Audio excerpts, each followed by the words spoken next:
والضحى والليل إذا سجى ما ودعك ربك وما قلى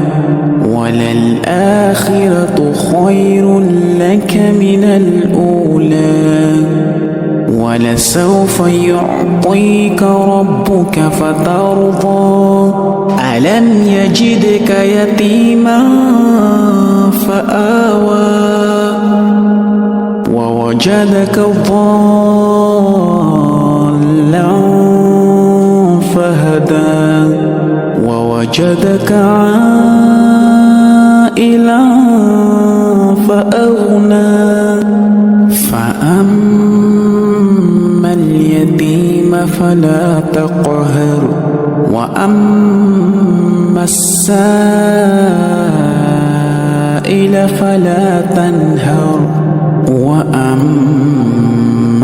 بنعمة ربك فحدث.